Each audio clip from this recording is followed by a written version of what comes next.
Hey everyone, and welcome to Almost Cancelled. I'm Peter, that is Connor, and we are going to talk about The Expanse, Season 3, Episode 4. It is called Reload. So, full spoilers for the episode, as always. So where do we begin with this? This was the main plot. We'll start with the main plot. I mean, actually, I want to just mention Drummer's scene, because I feel like I'll forget about that if we don't mention it first.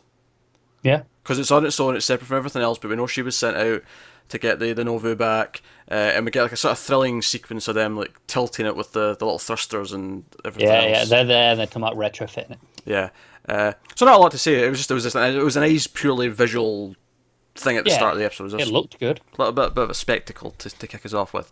But the main plot, of course, is that the Rossi needs fuel and it needs, more importantly, ammo, because they wasted all their ammo when they were rescuing Bobby and Avasarala. So they're on their way to Io, but there's a debris field from a previous battle in the war. We're going to maybe strip the Restock. dead parts a little bit and look in. And Alex is obviously feeling a little bit.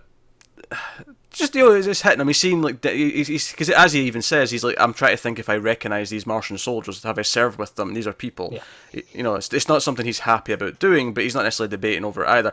And it was funny because as soon as he seemed kind of like torn about it. It was emotionally hitting him a little bit. I was like, I'm surprised Bobby's okay with this. Of course, like 5 minutes later, she steps onto the bridge and is like, wait, what are we doing? Are we stripping Martian ships? You're okay with this, you scumbag? I was like, Pretty yeah. much. But I think ultimately, they realise, well, we can't exactly just dock and refuel somewhere. Oh, obviously, yeah. So they're on this other ship. It was like, okay, we found one that's got suitable parts and weapons and whatnot, and then they're strip mining it. And of course, at one point, Holden's like, "Hey, shut up! I feel something in the walls. Like there's some clanking, which there shouldn't be because they're just drifting in space." And sure enough, there was a sealed room with some surviving Martian soldiers.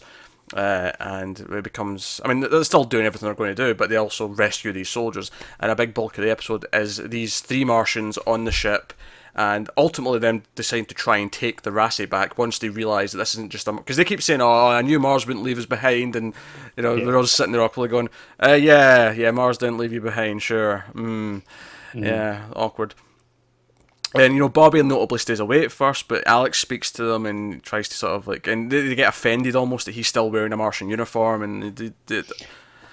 Yeah, because this is once they've realised who they actually are.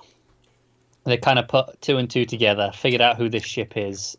Yeah, because they recognise the uniform as what this ship was originally, and then oh wait a minute, you're Holden, you're James Holden, you did all this stuff. Yeah, he had that whole big televised thing. So they kind of put it all together. And they think that they're all just imposters at this point, and he's just casually wearing the uniform, whereas the others are just not. Yeah, and So we get this action sequence essentially of them beating up Alex and escaping and trying to take over, and they've got Naomi on the bridge, and the whole thing's there. They've got Alex at gunpoint. There's a shield, and it's all going down. I will say I got a huge laugh at the end of this scene when Amos walks on, because Holden walks back in, catches one of them, try to like steal weapons, but they can't find the ammo, so he has a bit of a fight with them. It's just a sort of one-on-one fight. I'm surprised Holden did as well as he did against this trained Martian. Yeah, no, he did quite well. But he puts out, as soon as he wins this fight, he puts out the alarm to everyone on the ship. Right, there's something going on. Yeah. Deal with this. And at one point, Naomi, because the other Martians notice this is on the screens, and like, hey, Naomi's like, you might as well give up now, because once Amos gets back in this ship, he's going to put you out there. No, I think it's Holden. He says, I've put out the alarm, and once my mechanic gets back, you're in trouble. Yeah, I thought she meant Amos. Yeah, but no, I think it's Holden that's saying it. So sorry. That's what you mean. I see what you mean. Yeah. All right. Yeah. No. But he means Amos. Yeah. And he actually misses the whole thing. We see that he's busy with Prax, getting stuff off the other ship, and it's actually Draper who kind of stumbles into the scene and actually takes over because she's like, hey, like I'm a loyal Martian soldier. I get what you're doing. I get that you feel you have to like honor your duty because of all your fallen comrades, but you have to realize who your enemy is, and she talks them down. I love that the other dude recognizes the armor Yeah. and knows what she is, and he's like, hey, maybe this isn't a good idea. Yeah, as soon as he realizes who Draper is, he's like, yeah, she can shove that gun down your throat for pointing at her. I'd put the gun down. He starts to try Yeah, and talk his friend down. yeah. She takes him some convincing, but you get the feeling like if she makes one false move, Draper's going to like not only just a gun, but her entire arm's going down her throat. I kind of wanted to see it. Yeah. I really like seeing Bobby in action. As do I, and I'm liking her sort of building. We'll get more of this in a bit, but her building a sort of bond almost with as part of the crew of this ship. Because there's a point during this, because at the start of the episode they're still very much separate. I love the running gag. I actually they reveal later on what she thought, but when she first because Naomi, in a sort of an effort to try and build bonds back with the crew, and it's kind of something that comes back throughout the episode where she's with Amos, she says, oh, it's nice to fix something that's easily fixable. And Amos is like, oh, well, some things can't be fixed, and so they're talking about their relationship and her relationship with the rest of the crew. Holden fights with her a little bit at one point, but she's trying to... It's funny, because that line in specific is usually one I'd criticise for being really just unsubtle, but coming from Amos, it's like, yeah, he's pretty blunt. Oh, yeah, he's not a subtle man. And obviously the joke I was getting to earlier on is Amos stumbles on after the whole thing's deflated, and Draper's taking care of it, and he just sort of runs into the bridge and goes, did I miss it? He just goes, oh shit, did I miss it? Just really kind of casually, like, what's going on? he wanted part of the action, he was excited that he didn't get to take part in the fun. I love Amos. Amos is great. Good fellas. And I was saying, so Naomi like offers to make this food because Alex is going to make some food. When they get back in the ship, I'll have something nice for them all to eat. You know, I mean, Alex is the chef; he likes doing that. And I was, I've got this recipe. You know, it's a bit spicy, but I mean, I'll give it a try. He's like, you're offering to cook. I was like, yeah, and so she makes this thing, and we see Draper going to like Vassarel. I was like, okay, you know, they only made this, and Vassarel leaves the room. She wants to talk to Holden about getting a message out, and more on that plot later. But Draper sits down, she takes a bite, and she just sort of freezes, and then it cuts away. And what I loved about this is at that moment, I had no idea if she was pausing because it was either disgusting or the best thing ever. Yeah, we've seen how she can be around food. We have. And I wasn't sure if she's like, just, you know, the implication was she's about to wolf it down, or just like, okay, that's enough of that. Yeah, it was unclear what the intention was, and of course we see other Martians go, "Oh, built her food," and I never really thought about Draper in that scene, but then later on she says the same thing. It's like, "Oh well," because Alex is trying to like, you know, "Oh, thanks for sticking up for us and kind of being part of the crew, and you know, you didn't have to do that," and you know, and she's like, "Well, I didn't want the only good cook in this ship to get, you know, gunned down." He's like, "Hey, Naomi's thing was interesting. It was spicy." He's like, "Let's built her food." Ugh. And then it seems like they're kind of bonding because she's been very kind of antagonistic towards him for kind of being like, maybe not outright a traitor, but it's kind of that vibe of, oh, you gave up this, and even what the other Martians were saying to him, oh, you know, your loyalty was on a clock. Now that you're old and you're discharged, he makes point saying, "Oh, I'm honorably discharged. He did his 20. He did his time. It was fine." But they're like, yeah, but this is war. You know, it doesn't matter now. It's everyone back in. Because another little subtext here for Alex is that. I think Holden even refers, the only thing you've really accomplished so far is hurting Alex's pride. And at the end of this, you know, this scene with Draper, she's like, hey, why don't we wage a war on that belly? Just implying that she's going to maybe train him up again and get him feeling, you know, like he's back in shape, back so he can, you know, maybe handle himself in a fight. Yeah, again. I mean, that's the thing. Everyone else does do a lot of running around, but you know, he's the pilot. He sits in the chair. Yeah, he's in his chair. He's doing his thing, and but no, I mean. I like it just from the bonding perspective. I mean, if it does train him up and he's more useful in a fight, great. But the thing I like most about this is just she smiles at him. Draper smiles. It's a rare sight. I always enjoy it when she does it. I'd be also happy to see the pair of them in the gym. Yes, I can see there've been fun from that. Yeah. And Draper kind of bonding. I mean, obviously with Alex, it makes sense that it's Alex first because he's the other Martian. But I can kind of see there'd been more bonds later on. I just really want to see Bobby being the really aggressive spotter. Being like, come on, you can do it. 10 more. Yeah. I can see her shouting all sorts of ridiculous metaphors for the motivation. Well, some Martian slang, I'm sure. So, and again, to go back to Naomi's thing, where she's like trying to like build bonds back with the crew, she does actually have one kind of quiet moment with Holden towards the end, because Holden, Vassarala all episodes, been trying to convince him, hey, let me send out this message. I can try and put an end to this war. If I get the message to the right person, I can do this, and we'll talk more about what that is in a second. But she sort of convinces him, and he's dead set against it. Naomi's on his side, and eventually he starts like asking questions about what she wants to do, as if he's actually, you know, entertaining the idea of actually going through with it. And Naomi looks kind of concerned. And eventually he's like, okay, fine, but Naomi, find something we can bounce off of. Let's try and make this as safe as possible when we do this, so we don't get tracked and so on. And afterwards, Naomi's like, oh, you just can't help yourself, can you? This is how it starts, saving lives. Oh, we're just sending out a message, but no, you just can't help yourself, saving lives. And it's kind of a double meaning, of course, because she's also referring to him saving her life earlier in the episode with the Martians. And it's kind of like, yeah, like Holden, like deep down, is kind of a hero. And I actually kind of liked how this paralleled with Secretary General Gillis with Anna, where she actually says to him, hey, underneath all that ambition, I thought there was a good man in there somewhere. And I like the idea that with Holden, we've seen this sort of tough exterior for the last little while, from late on season 2 into the start of this season. And it's like, no, there is a good man. That's what got us into this mess and got them off the cant in the first place. That's it. This all starts because he can't resist a distress signal. Yeah. Because at one point, Avasarala's like, oh, he can't ride the fence forever. Like, I met his mother. I know what type of man he is. Yeah, just have to give him a little push.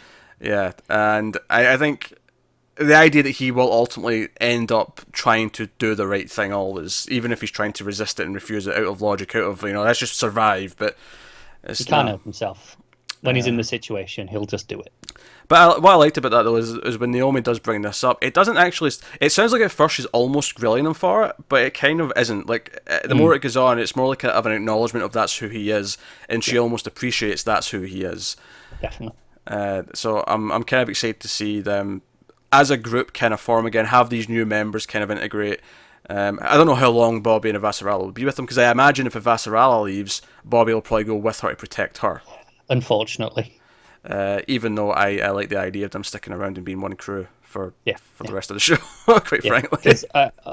My favourite scene of this episode is the Avasarala one with the Martian cadet soldiers. Oh yeah, when they're trying to convince him to pass on a message if they let them go back to the fleet. Yeah, it's the way she walks in. It's like, okay, so the quick version of the tedious one. You're Avasarala. You're part of the UN. The tedious version, then. Yeah, just the way she just speaks to him and just like, come on, keep up.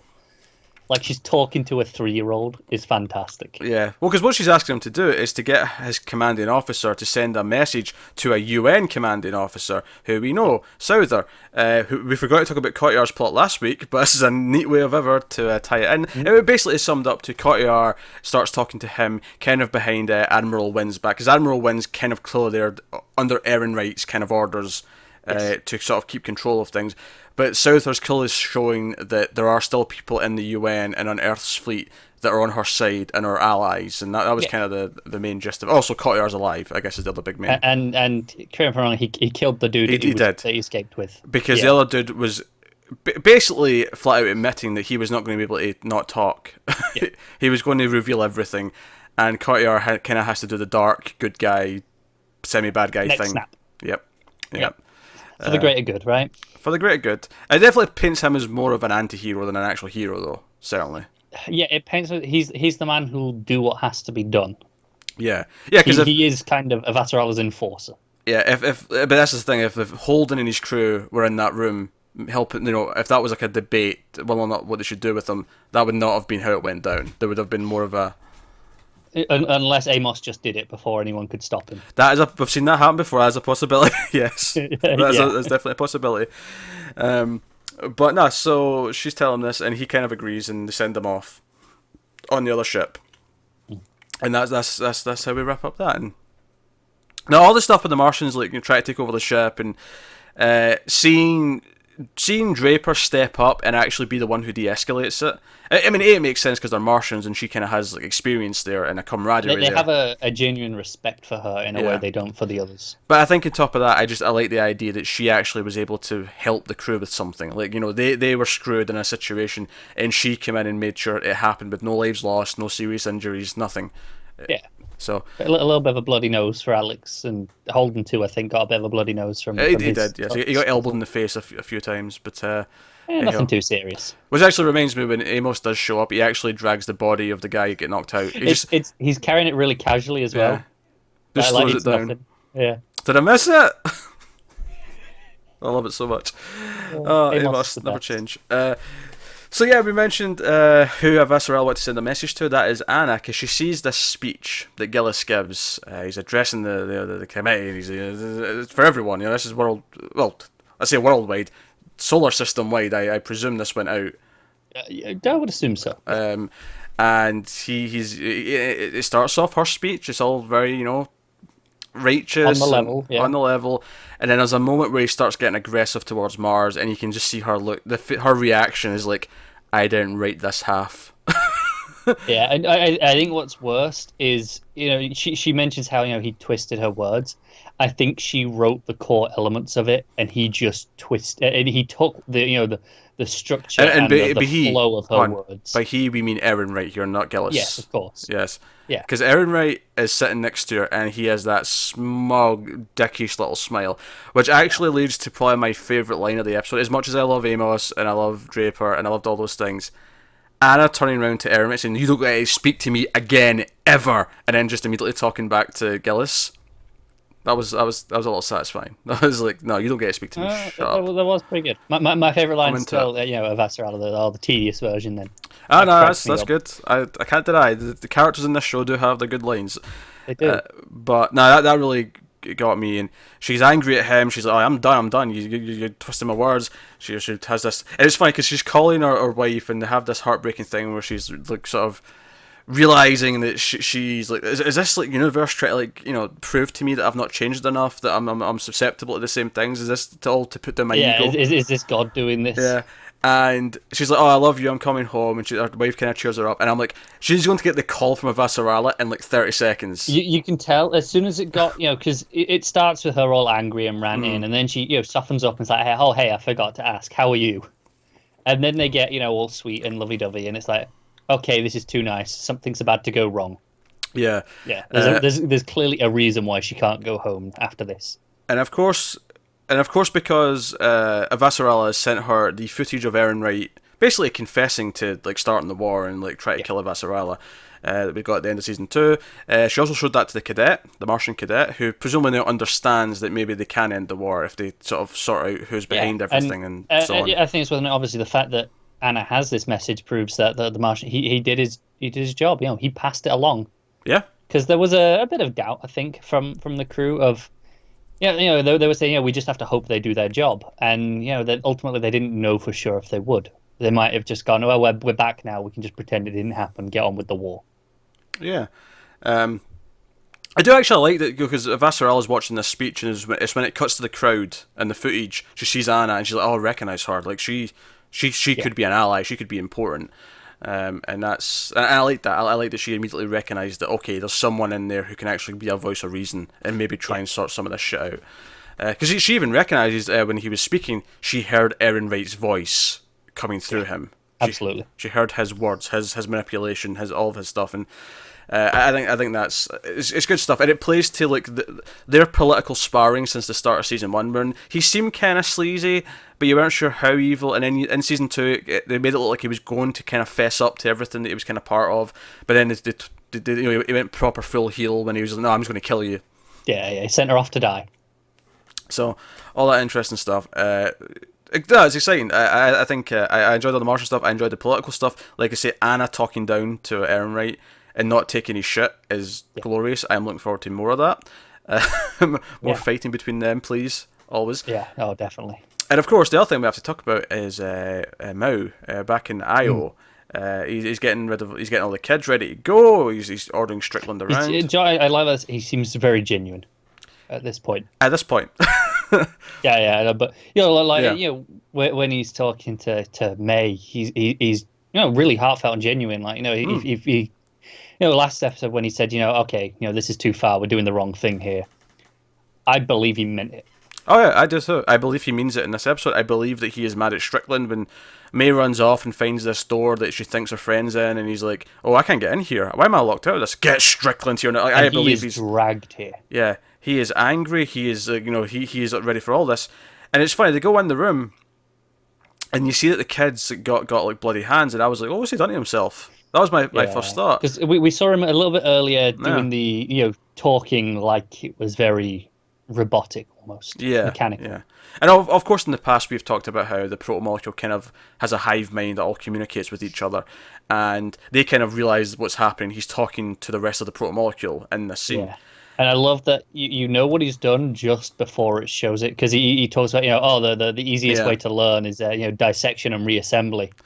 I'm like, oh god. Just as the camera's pulling back and you see the body that's just been ripped, the doctor that was in there with him has just been ripped apart. It is. It's in tatters, and I think what I loved most about this is that the flesh has been torn off as well. Like, so you've got like a hand, But What I love most about this, what I love most is that the flesh was torn off. Well, no, but this is the thing. I think often on TV they'll go, okay, well, here are all the various parts. They're cut open a bit, but these are like, no, they've been flayed essentially. Like they've gone through it layer by layer to understand it.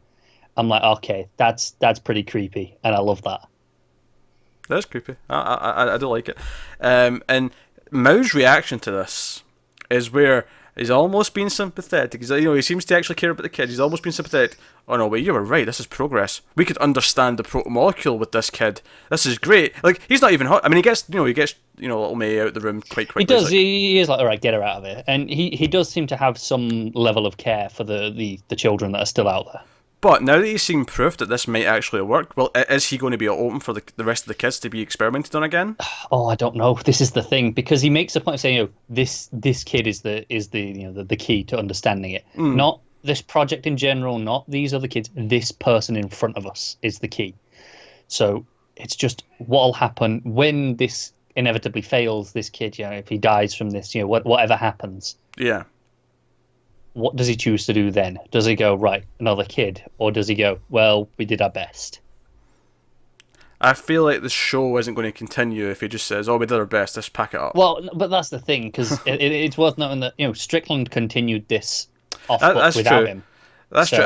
I feel like, though, since we've went down the path of him wanting to shut it down and then changing his mind here, I don't see he's going down that path again. That's fair. Just from a repetition, story standpoint, I don't see he's going down that again. Not without a different reasoning for him to do it. Yeah, sure, yeah. I mean, if the circumstance is different, then maybe we'll get something different. Yeah. But no. Episode 4. I love this episode. Full of exciting stuff. That was a great episode. And I'm like, it's funny though, we've been on our way to IO for like 3 episodes now. I wonder if we'll finally get there next episode. Yeah. So it is really funny though, like with all the great TV is back on at the minute. Mm-hmm. And this, I kind of forget just how good it is until I'm watching it. Because, not to be unfair to you, you've got like Westworld, Handmaid's Tale on at the same time. I'm in my head, like, oh, those are the big heavy hitters. And then I watch this and go, oh, this is so goddamn good. Yeah. It's this little gem underneath. It's a fantastic show. And I mean, obviously we were annoyed that so much good TV stuff on at the one time because it makes our schedule hectic as hell, try to cover everything. But hey, I mean, it's a nice problem to have that there's too much good. It's that that's the real problem though, isn't it? It's all so good. We can't just go, we're not super into this one. We'll leave it. It's like, no, these are all some of the best TV in years. This couldn't have been on in like 2 months' time when all the other TV stops, just to give us summer viewing. But hey ho, maybe next year. But that's Expanse episode 4. Let us know what you thought of this one in the comments below. Like, subscribe, all that stuff. Get us on the Twitters at mailed_fuzz for channel updates. If you want to support the channel, head over to patreon.com/mailedfuzztv. You can do that over there, but otherwise that is us. So thank you once again for watching. If you're listening to this on the audio feed, the almost cancelled audio feed, we have other audio feeds for other TV shows. Like we have the Netflix audio feed, which has all the Netflix shows on it and stuff like that. So make sure you search MailedFuzzTV. If you go over to the Patreon page, a link to all the feeds and YouTube playlists and everything else are all in the top post for easy access. So go have a look. But otherwise, that's us. So thank you once again for watching. Keep watching TV. Have you got any vanilla?